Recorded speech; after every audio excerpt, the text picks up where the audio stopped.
Tartare, ce lieu situé au plus profond des enfers, est maudit entre tous. C'est la prison des dieux déchus, des héros bannis et des grands criminels. Mais avant d'être un lieu, Tartare fut un dieu, une divinité née du chaos primordial. Dès sa naissance, Gaïa, la terre, précipita Tartare au plus profond de ses entrailles, le transformant en une région inaccessible dont on ne peut revenir. Sur cette région règne désormais Hadès, le seigneur des enfers. Dans le Tartare sont maintenus captifs tous ceux que Zeus a frappés de son courroux.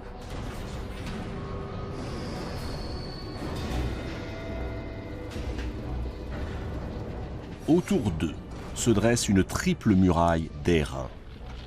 Aucune sortie possible, aucune raison d'espérer. Le Tartare est si profond que si l'on y jetait une enclume, elle mettrait 9 jours pour atteindre le fond.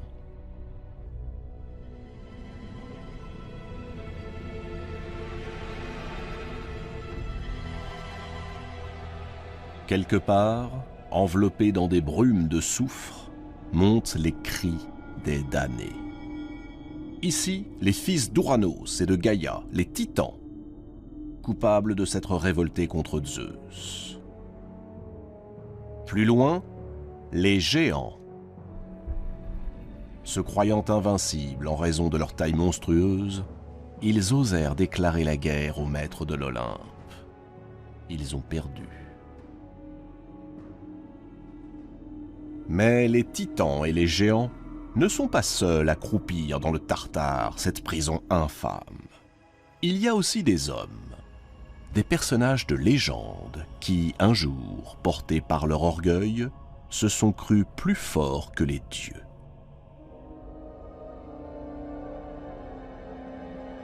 Le plus célèbre d'entre eux s'appelle Sisyphe. Sisyphe était le fils du dieu Éole, maître et régisseur des vents. Il est marié à l'une des 7 Pléiades, Mérope. Il appartient à cette lignée d'individus rusés qui trouvent toujours le moyen de tromper leurs semblables et même les dieux. Fondateur de la ville de Corinthe, Sisyphe a su développer dans sa cité le commerce et la navigation. Mais en dépit de cela, ou à cause du grand désordre que cela avait apporté, il est considéré par tous ses sujets comme un personnage peu fiable. Parmi ses très nombreuses richesses, Sisyphe possède un magnifique troupeau, tout aussi beau que celui de son voisin, Autolycos, le fils du dieu Hermès. Autolycos est passé maître dans l'art de voler. Son père lui a donné le pouvoir de métamorphoser toutes les bêtes qu'il dérobe, de donner des cornes à celles qui n'en ont pas, de rendre noires celles qui sont blanches, et inversement.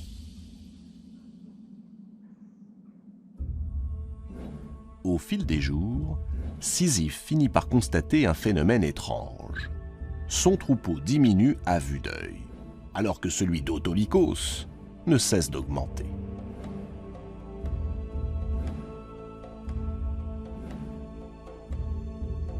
Il connaît la réputation d'Autolycos. Le coupable ne peut être que lui. Alors, pour confondre le voleur, Sisyphe imagine un stratagème.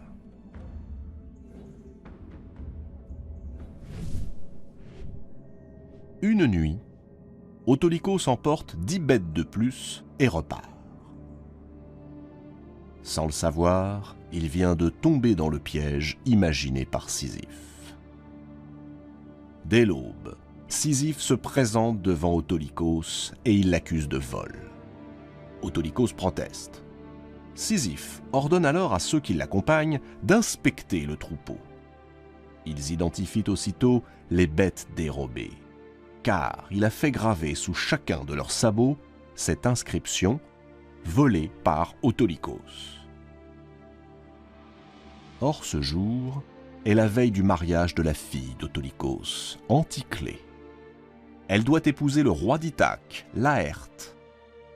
Sisyphe se dit qu'il tient là sa vengeance.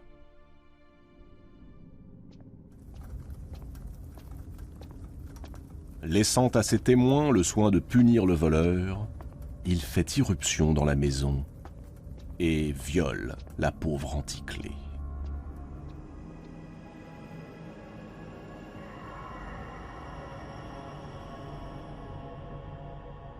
Quelque temps plus tard, un enfant vient au monde, et on lui donne le nom d'Ulysse. Est-il le fils de Laërte ou de Sisyphe? Toujours est-il qu'Ulysse se montrera plus tard aussi rusé que Sisyphe lorsqu'il devra déjouer les 1000 obstacles qui jalonneront son odyssée.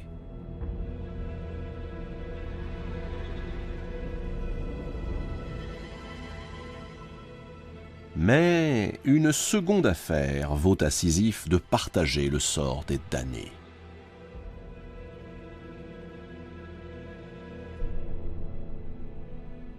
Zeus est un grand séducteur. Déesses ou mortelles, toutes les créatures féminines qui croisent sa route, consentantes ou pas, finissent par succomber à ses ardeurs. Le jour où il rencontre Égine, la jolie fille du dieu fleuve Asopos, une fois de plus, son cœur s'emballe.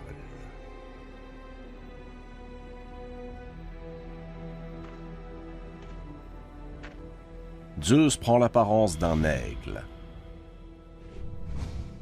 enlève Égine et file se réfugier sur une île perdue de la mer Égée. Asopos part à la recherche de sa fille à travers toute la Grèce.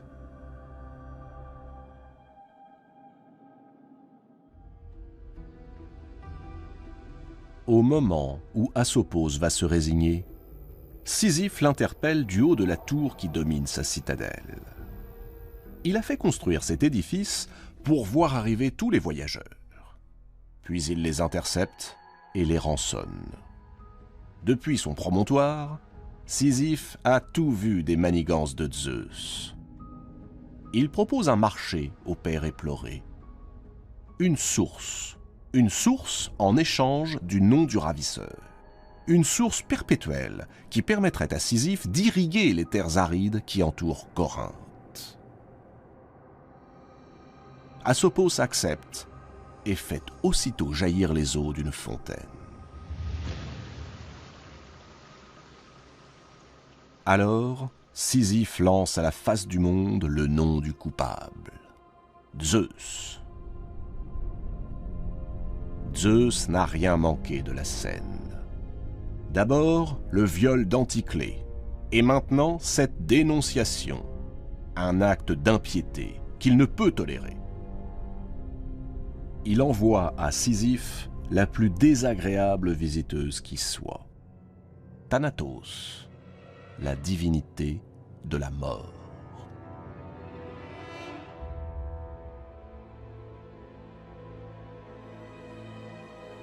Mais Sisyphe le malin, Sisyphe le beau parleur, réussit à emberlificoter la mort en lui faisant valoir des arguments plus fallacieux les uns que les autres.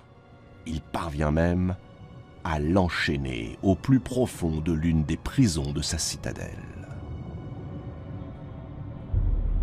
Peu à peu, l'enfer se dépeuple, puisque la mort prisonnière ne peut plus assurer sa fauche quotidienne. Une effroyable tragédie s'annonce. Si rien n'est fait, alors la terre regorgera d'humains et il n'y aura jamais assez de place pour tous les contenir.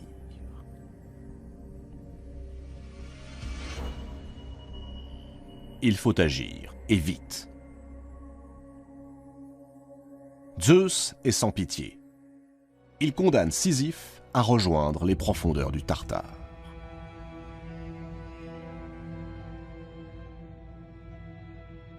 Mais le rusé Sisyphe a encore un tour dans son sac.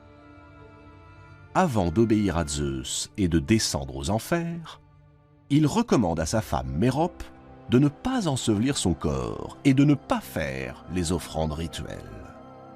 Mérope, bien que surprise, accepte.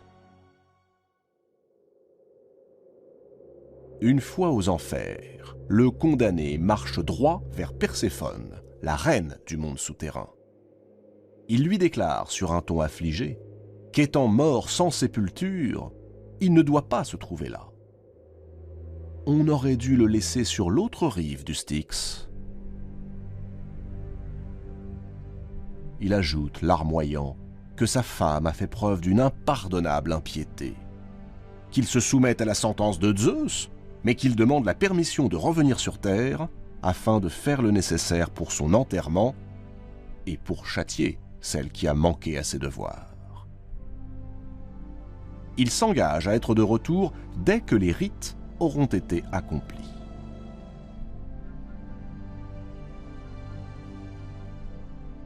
Perséphone donne son accord, à condition que Sisyphe promette d'être de retour sous 3 jours.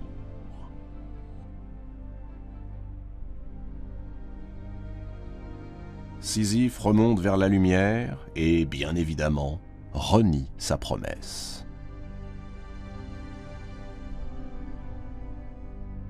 Cette fois, Zeus, exaspéré, foudroie Sisyphe.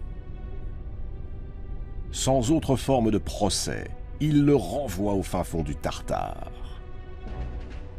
Et il invente pour lui un châtiment bien particulier. Il le condamne à faire rouler un énorme rocher jusqu'au sommet d'une colline. La tâche semble facile, mais tout est à recommencer.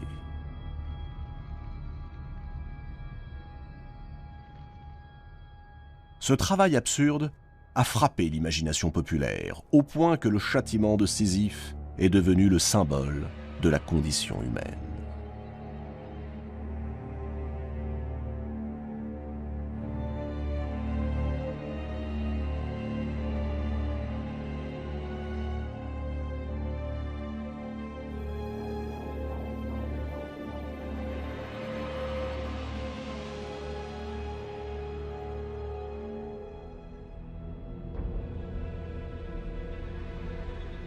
Dans le Tartare, appuyé sur son rocher, Sisyphe se console peut-être de savoir qu'il n'est pas seul. Depuis qu'il est là, il a vu bien des personnages illustres. Atlas, condamné à porter le monde sur ses épaules. Mais aussi Encélade, Ixion et d'autres dont il a oublié les noms. Et voilà qu'aujourd'hui vient d'apparaître un nouveau condamné. On le mène non loin de là, de l'autre côté de la colline, jusqu'à un lac. Sisyphe connaît cet homme. C'est un roi, le roi de Phrygie, Tantale. Tantale est le fils de Zeus et de la nymphe Pluto. Il a épousé la fille du dieu Pactole.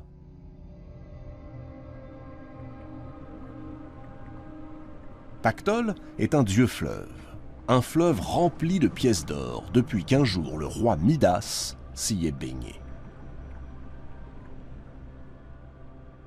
Tantale avait tout pour devenir un héros valeureux. L'intelligence, le courage et surtout la protection de son père, Zeus. Privilège rare, il était admis à participer au banquet de l'Olympe. Zeus le nomma roi de Phrygie, et le vertige du pouvoir s'empara de lui. Tantale commença par trahir l'hospitalité des dieux. Un jour, alors qu'ils venaient de manger et de boire à leur table, profitant d'un moment d'inattention, il osa dérober ce qui ne peut appartenir qu'aux dieux, le nectar et l'ambroisie, la boisson et la nourriture des immortels. Une fois sur terre, il les distribua aux mortels. Comme si cet acte n'était pas suffisamment sacrilège, il fit pire encore. Il convia les 12 dieux de l'Olympe à un grand banquet en son palais. Mais alors que ses hôtes prenaient place, Tantale s'aperçut que les provisions seraient insuffisantes pour tous les nourrir. Sans doute aurait-il pu avouer la vérité aux dieux. Il préféra mentir, et il opta pour le pire. Il fit venir près de lui son fils, Pélops, et l'entraîna dans les cuisines du palais. À l'abri des regards, il l'étrangla et se mit à le tailler en pièces. Puis il mélangea la chair de son fils à la nourriture qu'il s'apprêtait à servir aux dieux.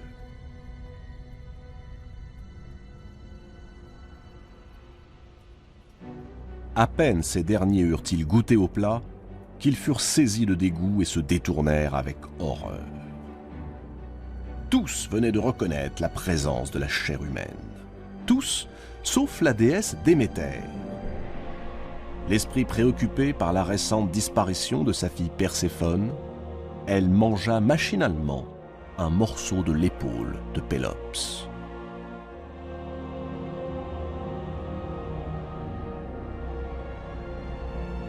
Zeus, partagé entre l'écœurement et la colère, ordonna que l'on jette Tantale aux enfers.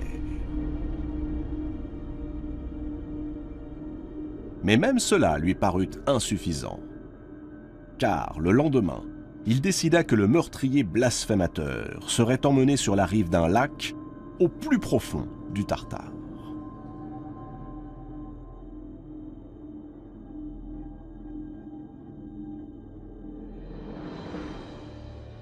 Et le voici, Tantale, roi et demi-dieu déchu. Condamné à ne pouvoir ni manger ni boire pour l'éternité.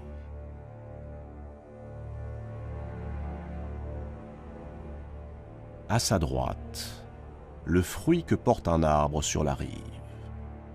C'est une belle poire, bien luisante, bien appétissante. Autour de lui, jusqu'au cou, une eau fraîche et transparente. Mais à peine se penche-t-il pour boire que l'eau se retire. Il ne reste que de la boue noire.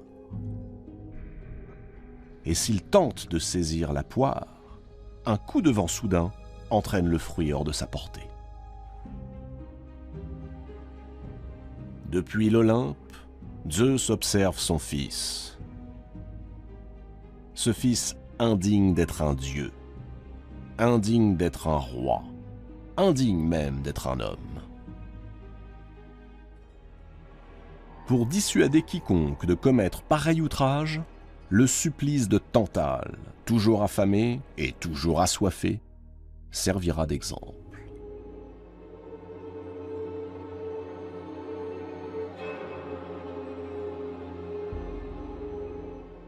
Si Zeus est redoutable dans le châtiment, il sait aussi se montrer magnanime. Il décide de ressusciter l'infortuné Pélops. Il charge Hermès de rassembler le corps démembré de l'enfant, de le faire bouillir dans un chaudron auquel il confère des vertus magiques. Ainsi, chaque parcelle du corps déchiqueté de Pélops reprendra vie.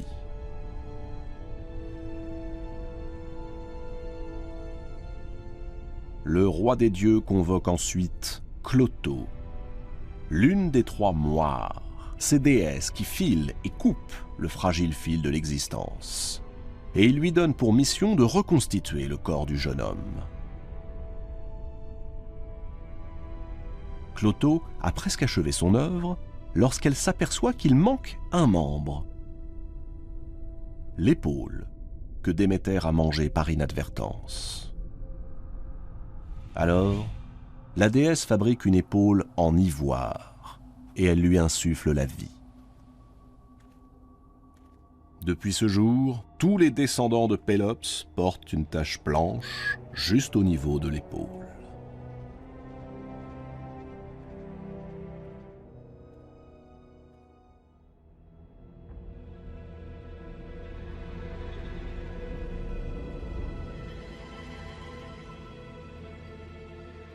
À quelques pas de là, un autre criminel purge sa peine. Il s'appelle Ixion. Pour Ixion, tout commença le jour où il voulut épouser la fille du roi de Thessalie, Éionée. Pour le convaincre, Ixion s'engagea à offrir à la jeune femme les présents les plus admirables. Éionée accepta et le mariage fut célébré. Le lendemain, Éionée réclama les cadeaux promis à sa fille. « Il n'y en aura pas, répliqua Ixion. Et il signifia avec dédain qu'il avait changé d'avis. La brouille s'installa entre les deux hommes. Éionée menaça Ixion des pires représailles. Effrayé, ce dernier se hâta d'inviter son beau-père à un banquet de réconciliation. Éionée accepta. Il pénétra dans le palais d'Ixion. Ixion l'accueillit, puis il l'entraîna vers la salle où était dressée la table du banquet. Alors qu'il parvenait à la hauteur d'une fosse où brûlait un grand feu, Ixion poussa violemment son beau-père. Éionée s'écrasa sur les braises ardentes. Lorsqu'elles apprirent ce crime odieux, pas une seule des divinités de l'Olympe n'accepta de purifier Ixion. Pas une, sauf Zeus. Il prit le criminel en pitié, et non seulement il le purifia, mais il le convia aussi à sa table. On aurait pu imaginer que Ixion témoignerait à Zeus sa reconnaissance pour ce noble geste. Au contraire. À peine installé à table, il se comporta de la manière la plus ingrate qui soit. Il tenta de séduire Héra, la propre épouse de Zeus. Cette fois, Ixion avait dépassé les bornes.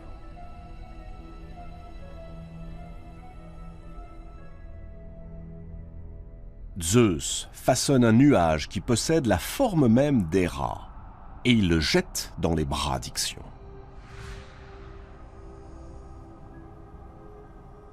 Emporté par le désir, égaré par l'ivresse, Ixion ne se rend pas compte qu'il tient entre ses bras une créature illusoire, un double de Héra.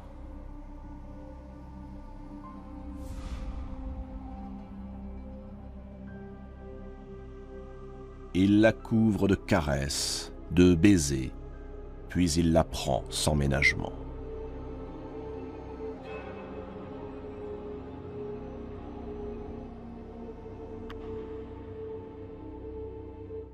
De cette union naîtra un être hybride, mi-homme, mi-cheval. On l'appellera Centaure.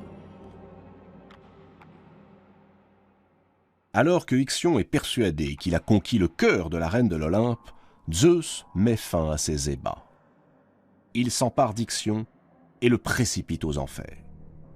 Là, il est attaché à une roue enflammée.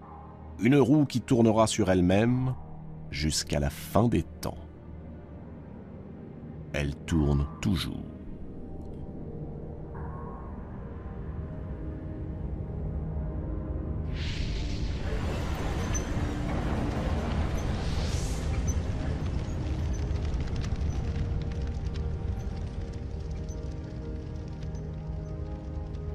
Les damnés du Tartare, qu'il s'agisse de Sisyphe, d'Ixion ou de Tantale, ne croyaient pas que les dieux oseraient les punir.